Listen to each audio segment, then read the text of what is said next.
Bonjour, je vous fais une vidéo pour vous expliquer comment se passe une séance de soins énergétiques chez moi.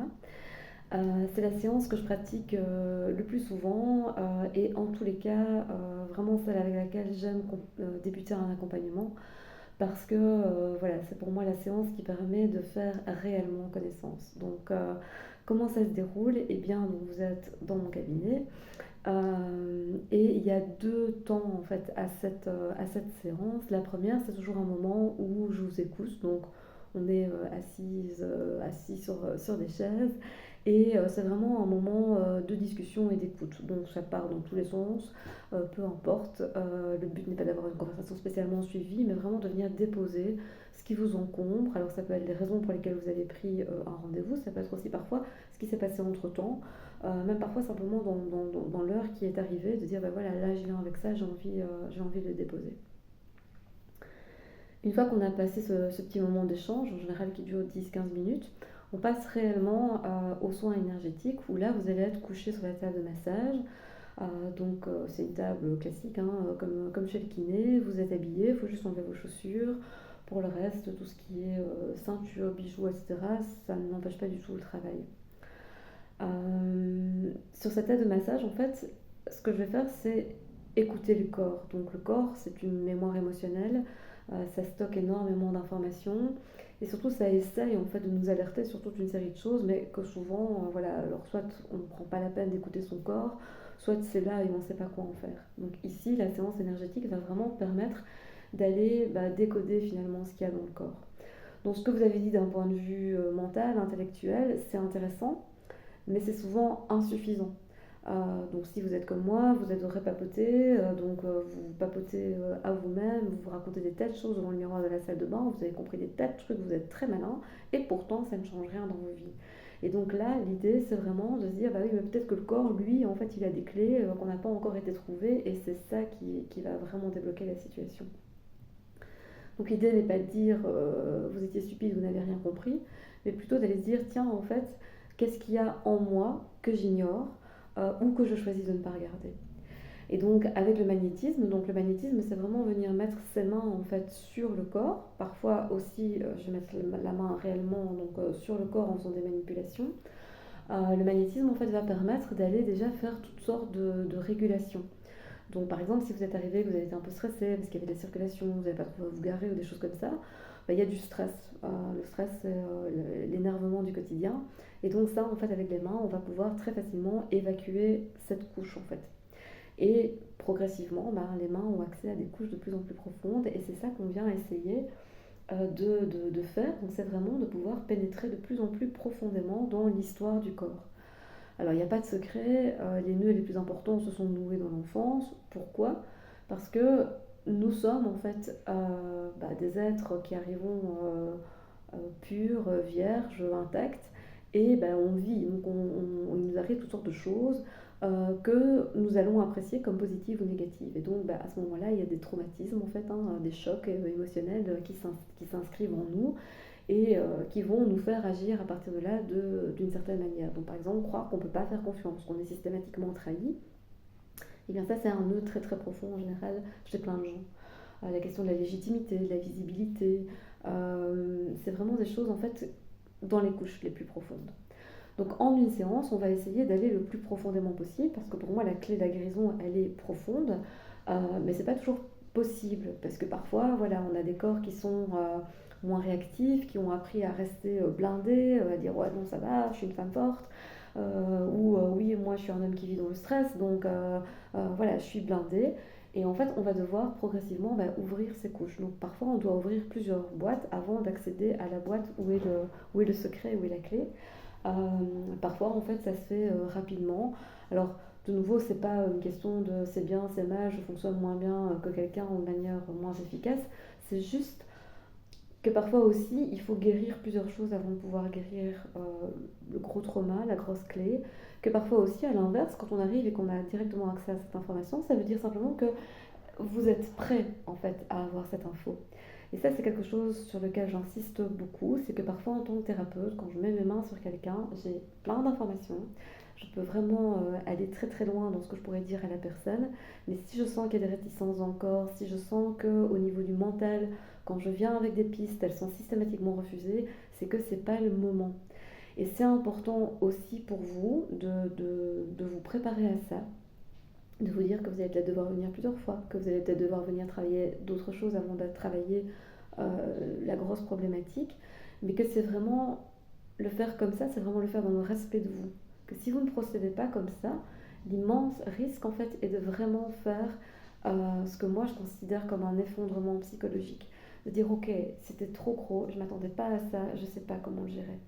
Donc on peut travailler des choses traumatiques, on peut travailler des énormes secrets de famille, on peut travailler vraiment les monstres dans le placard, aucun souci, mais il faut préparer en fait cela. Alors peut-être que vous l'avez fait par ailleurs et que quand vous arrivez chez moi c'est le bon moment, peut-être que vous allez devoir venir quelques fois chez moi pour y arriver. Pour vous donner un exemple, j'ai plusieurs personnes que j'ai accompagnées qui sont venues avec des problématiques un peu connexes et en fait ça parlait d'un deuil non résolu. Mais c'était impossible pour ces personnes d'aborder cette idée du deuil, même d'en parler. Et quand bien même elles arrivaient à en parler, c'était compliqué d'accepter en fait, de dire ouais mais en fait c'est parce que voilà quand t'es petite t'as perdu ton grand-père et c'est ça en fait qui fait que maintenant en fait tu ne peux pas continuer en fait à avancer dans ta vie. Il y a quelque chose de non résolu là-bas. Ça leur semblait tellement déconnecté que c'était inacceptable. Donc parfois en fait voilà ça fait partie aussi du travail que d'accepter qu'il y a des petites graines là quelque part et de se dire ouais je vais devoir y aller en fait. Donc une séance, du coup, elle dure toujours environ 1h15. J'essaye d'être respectueuse du temps parce que je sais que vous avez plein de choses à faire dans vos vies. Donc j'essaye de ne pas prolonger. Ça dure, voilà, j'essaye 1h15. Mais parfois, le constat est de dire on est arrivé à un palier, il faudra continuer. Donc aucune énergéticienne ne peut vous dire ça va prendre 3 séances madame, ou 5, ou 7, ou 2, ou 1. C'est impossible à dire, ça va vraiment dépendre de tout ça, de ce que le mental sait, de ce que le corps a à dire, de est-ce que le corps a à dire beaucoup de choses ou quelque chose, est-ce qu'il y a plusieurs couches à atteindre avant d'aller vers le nœud du problème, etc. etc. Et de nouveau aussi, un peu cette espèce de collaboration qui s'instaure entre la tête et le corps, et la tête qui dit ouais ok je suis capable d'accepter cette version, ou non c'est toujours pas ok pour moi, je ne peux pas croire en fait en cette version du corps. Donc on va un peu voilà, travailler comme ça pour arriver en fait à vraiment débloquer ce qui est ancré en vous. Il n'y a rien d'extrêmement magique en fait dans ces pratiques. Elles font le mix, si je puis dire, entre plein de courants. Donc si si vous êtes allé pardon, chez un ostéo, vous avez certainement déjà entendu parler de ce genre de truc. Le corps est une mémoire, le corps est une mémoire émotionnelle.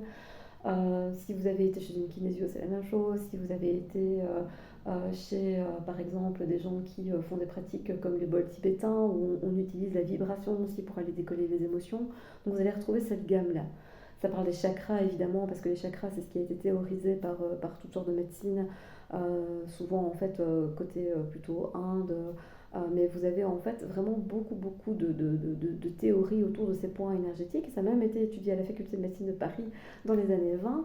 Donc on a vraiment en fait plein de courants qui se regroupent et qui viennent percoler au sein de cette séance. On fait aussi parfois du décodage biologique. Le décodage biologique, c'est l'idée que derrière une maladie, derrière un blocage dans le corps, il y a quelque chose, en fait, une histoire à aller écouter. Donc je ne le fais pas systématiquement, mais parfois je vais aller voir quand c'est une maladie dont j'ai jamais entendu parler, par exemple de me dire tiens, bah, de toutes les maladies du monde en fait, pourquoi c'est celle-là qui sort, pourquoi c'est celle-là que tu as, et donc on va essayer d'aller comprendre et de se dire bah ok en fait est-ce qu'il y a un message caché en fait dans cette maladie. Alors c'est parfois vrai, c'est parfois pas vrai. De nouveau, on essaye toujours de rester quand même avec une forme de rationalité et de se dire bah c'est pas parce que la piste existe que c'est la bonne piste. Donc je vais jamais vous convaincre que vous avez quelque chose si vous vous dites non, ça c'est pas pour moi, c'est ok, on laisse de côté. Le but c'est pas de vous polytraumatiser, c'est pas de vous faire croire à des histoires, c'est vraiment de vous aider.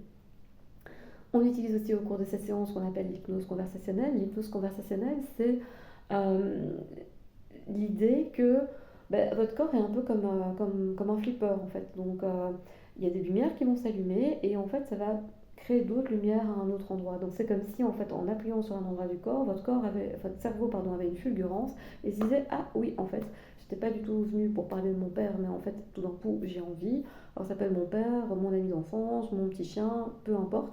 Mais il y a quelque chose qui va émerger en général et ça en fait c'est souvent des câbles vraiment intéressants à prendre en main et à se dire ouais là je tiens quelque chose. Donc, l'hypnose conversationnelle, c'est ça en fait. Je ne vais pas vous mettre dans des états de transe, je ne vais pas vous faire répéter des choses que vous voulez pas dire, que vous dites ok, pourquoi elle me fait dire ça, c'est quoi le rapport. Mais c'est vraiment plutôt permettre à votre cerveau de s'élargir en fait et de dire ah ben tiens, là dans cet espace, dans cette bulle où je me détends, c'est vrai qu'en fait il y a des informations que j'ai en fait et que bah, je ne pensais pas à donner en fait. Donc c'est ça l'hypnose conversationnelle, c'est un super soutien pour avancer dans ce genre de thérapie et de chemin. Alors, je dis tout ça, mais je rappelle aussi qu'une séance de soins énergétiques, ça peut être simplement pour vous poser, pour expérimenter la détente corporelle, la détente mentale, simplement être bien. Il y a des gens qui s'endorment sur la table, il y a des gens qui sont dans une espèce d'état méditatif, rêve, transe, pendant toute la séance, qui sont incapables de dire ce qui s'est passé parce que voilà, ils ont été complètement déconnectés. C'est effectivement très chouette. D'abord, ça veut dire que vous avez laissé tomber l'hypervigilance, qui est quand même super intéressant. Pour beaucoup d'entre nous, on est beaucoup trop tendu, beaucoup trop éveillé en fait, donc pouvoir se mettre à distance comme ça, c'est très chouette. Et puis ça fait un bien fou au niveau du corps, donc c'est souvent aussi ce dont on a besoin, on est très courbaturé, on a beaucoup de tension, etc. Donc pouvoir se déposer pleinement, c'est déjà très chouette. Et quelque chose que je dis toujours aux gens, c'est que quand votre cerveau vous fait déconnecter complètement, en ce compris en dormant, c'est souvent parce que lui, il va traiter des très très gros dossiers à l'arrière. Et ça, c'est aussi un peu le secret, entre guillemets, de ces séances, c'est qu'on n'est pas chez le psy, on ne va pas tout comprendre, on n'est pas là pour tout comprendre, on est là pour décharger, évacuer, se faire du bien. Et donc oui, parfois, en fait, il y aura juste, je ne sais pas ce qui a bougé dans cette séance, mais après, j'allais mieux. Et j'ai envie de dire, bah, c'est ça le principal. Donc ne vous inquiétez pas si vous avez une séance de ce type-là voilà, où le mental est déconnecté complètement. Ça ne veut pas dire que ça va pas fonctionner, loin de là. Voilà dans les très grandes lignes comment ça se passe. Je suis évidemment toujours à votre disposition pour répondre aux questions que vous pourriez avoir par rapport à ce genre de séance. Mon accompagnement aussi, c'est de dire qu'après la séance, je suis encore à votre disposition, évidemment, pour répondre à vos questions, pour préciser certaines choses, et puis surtout pour être là s'il y a des difficultés qui émergent. Alors, honnêtement, je pense que c'est jamais arrivé, mais ça pourrait, de se dire, waouh, cette séance, finalement, j'ai l'impression que je suis bloquée quelque part, j'ai besoin un peu d'en parler, j'ai besoin d'avoir un peu un soutien, aucun problème. Alors les séances, elles peuvent être faites à n'importe quel âge, dans n'importe quelle condition physique. Donc vous pouvez venir avec des douleurs. Le magnétisme d'ailleurs travaille en général très très bien sur les douleurs physiques. Ça peut être pour des problèmes de peau, des migraines, des problèmes ophtalmiques, des problèmes au niveau du ventre, que ce soit au niveau gynéco ou au niveau digestion. Le magnétisme peut faire vraiment beaucoup de choses. Donc c'est toujours intéressant aussi de se dire que peut-être on va avoir un bien-être physique et de venir dans une séance d'ailleurs pour ça. Donc elles sont accessibles en ce compris aux femmes enceintes, elles sont accessibles aux petits bébés, elles sont accessibles aux enfants, elles sont accessibles aux personnes âgées, en ce compris les personnes âgées qui ont par exemple l'Alzheimer. Donc on m'a déjà parfois posé la question pour des parents âgés, vieillissants, en se disant ouais ça va pas bien mais elle a plus toute sa tête, c'est pas grave. De nouveau en fait entre guillemets moi le mental ça m'intéresse pas trop, ce qui m'intéresse c'est ce que le corps raconte. Donc ça peut être aussi un état. Il n'y a pas de contre-indication, donc même dans des états considérés comme des maladies mentales, on peut faire un soin énergétique. Voilà, vous avez à peu près tout ce que j'ai à dire sur la séance, mais de nouveau, si j'ai oublié quelque chose ou s'il y a une question à laquelle je n'ai pas répondu, vous n'hésitez pas. Vous m'envoyez un message, soit un email, donc à l'annonçoirreiki en un seul mot @gmail.com, ou alors vous m'envoyez un WhatsApp au plus 32 492 23 93 00 et je répondrai bien volontiers à tout ce qui pourrait encore vous retenir pour une séance. Passez une très bonne journée.